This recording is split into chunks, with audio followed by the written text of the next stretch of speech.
No fim do século XIX, a Europa coloniza a região da África e da Ásia, conhecidos como neocolonialismo. Não contentes com o domínio de suas metrópoles, os povos de tais continentes se rebelaram. Africanos e asiáticos, ao participarem de conflitos mundiais, entraram em realidades diferentes, levando à percepção de que eram explorados por colonizadores europeus, tornando possível o surgimento de uma consciência nacional. Essa consciência também contribuiu com a criação da ONU, que tinha como objetivo estimular a autodeterminação dos povos.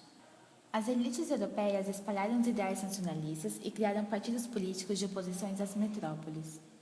Vale também ressaltar o papel da Guerra Fria nesse contexto. Estados Unidos e União Soviética se tornam as maiores potências mundiais e apoiam o projeto de descolonização, participando direta ou indiretamente de conflitos em territórios que, até então, estavam em domínio europeu. Os processos de descolonização levaram à formação de países africanos e asiáticos politicamente independentes, com economia frágil e grande desigualdade social, nos apresentando o terceiro mundo. Panafricanismo é o nome dado a uma ideologia que acredita na união dos povos e de todos os países do continente africano, na luta contra o preconceito racial e os problemas sociais. As principais ideias do panafricanismo são baseadas na ilegitimidade das fronteiras africanas, ou seja, eles concluem que suas fronteiras não são legítimas porque não foram estabelecidos por africanos, e sim colonizadores europeus. Ele também denuncia a fragmentação geopolítica do continente. Denuncia no sentido de que vários blocos do continente africano foram divididos em partes para os ingleses, parte para os franceses e parte para os portugueses. O panafricanismo defendia a criação de algo como os Estados Unidos da África. Era um modelo que se inspirava na ideia de grandes estados, como os Estados Unidos e a União Soviética naquele momento. Então se pensava em um grande estado africano com um destino comum, começar a caminhar com os próprios pés e não mais seguir os passos dos colonizadores europeus. Os movimentos de independência na Ásia e na África eram caracterizados pela luta dos povos locais contra a dominação colonial. Antes da Segunda Guerra Mundial, esses movimentos adquiriram um caráter nacionalista e se fortaleceram. Também houve processo de descolonização feita pelas metrópoles que queriam garantir seus interesses nas regiões dominadas. A França, por sua vez, definiu sua estratégia de descolonização na Conferência de Brazzaville. Nessa conferência, decidiu-se pela integração dos povos colonizados à comunidade francesa e que as colônias fossem representadas nas assembleias constituintes na França. Alguns grupos, influenciados pelo socialismo, também participaram da luta pela descolonização. Diferenciam a independência e a revolução social. A Conferência de Bandung, em 1955, foi um encontro entre 29 países, entre eles africanos e asiáticos, que se reuniram na Indonésia. O objetivo desse encontro foi discutir políticas de cooperação mútua e ações que garantissem independência política e econômica de todos eles. Os princípios estabelecidos pelos países participantes da Conferência de Bandung enfatizavam o direito de autodeterminação dos povos entre os principais, a abstenção de qualquer país de exercer pressão sobre outros países, respeito aos direitos do homem e respeito à soberania e integridade de todas as nações, não ingerência nos assuntos internos de outros países e direito de cada nação se defender só ou coletivamente. A Indonésia é um país composto por milhares de ilhas. No século XVI, holandeses chegaram no arquipélago e o transformaram em colônia. Quando a Segunda Guerra Mundial começou, o país já estava com um forte movimento pela emancipação. Durante a guerra, tropas alemãs invadiram a Holanda e os japoneses ocuparam o arquipélago indonésio, fatos que fortaleceram a luta pela independência. Com a derrota do Japão na guerra e o enfraquecimento do poderio holandês, o líder Sukarno proclamou a independência da República da Indonésia, em 17 de agosto de 1945. Em 1955, a Indonésia sediou a Conferência de Bandung.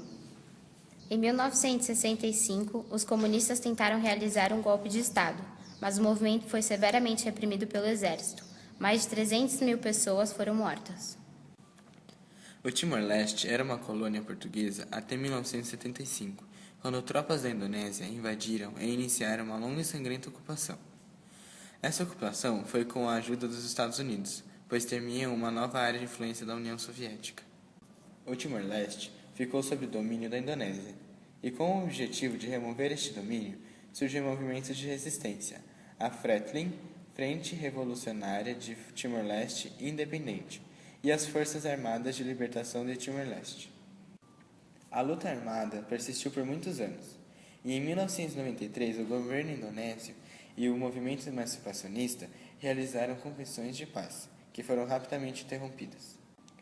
5 anos depois, o governo indonésio propôs autonomia limitada ao Timor-Leste, pois dizia que total autonomia geraria conflitos étnicos e religiosos na região. A luta contra a dominação britânica na Índia ocorria desde 1885. A Primeira Guerra Mundial enfraqueceu a Inglaterra e fortaleceu o movimento pela autonomia política. Na década de 20, essa luta ganhou força com a ajuda de Mahatma Gandhi, líder do Partido do Congresso, incentivou os indianos a aderir à desobediência civil em favor da independência. Com a luta da independência chegando ao fim, houveram conflitos entre os hindus e muçulmanos. Em agosto de 47, os ingleses concederam autonomia política à região, mas o território foi dividido em 2 estados, a Índia e o Paquistão. Essas divisões não puseram fim nos conflitos, que causaram muitas mortes, inclusive a do próprio Gandhi. A fronteira entre a Índia e o Paquistão obrigou muitas pessoas a se mudarem de um país para o outro e gerou um novo conflito, a disputa pela Caxemira, problema que continua sem solução. A península da Indonésia foi colonizada pela França e transformada na União Indochinesa. Em 1939, um dirigente comunista criou a Liga pela Independência para lutar contra o domínio francês. Durante a Segunda Guerra Mundial, os japoneses ocuparam a região e a Liga organizou guerrilhas contra seu novo invasor. Após a derrota japonesa na Segunda Guerra Mundial, a França e a Liga passaram a lutar pelo controle do país. Começou então a Guerra da Indochina, encerrada com a derrota francesa em 1954. Durante a Conferência de Genebra, decidiu-se pela retirada das tropas francesas da Indochina. Neste acordo, foram criados o Laos e o Camboja. Com o fim da Guerra da Indochina, o Vietnã foi dividido em 2, Vietnã do Norte e Vietnã do Sul. O Vietnã do Norte ficou sob o regime comunista de Ho Chi Minh, e o Vietnã do Sul ficou sob monarquia chefiada por Bao Dai. Em 1955, por exigência dos Estados Unidos, foi realizado um plebiscito no Vietnã do Sul e no Vietnã do Norte.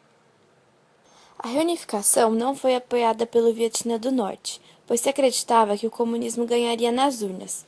No mesmo ano, o primeiro-ministro do Vietnã do Sul realizou um golpe de Estado e, por ser anticomunista, sua ditadura foi contrária à reunificação.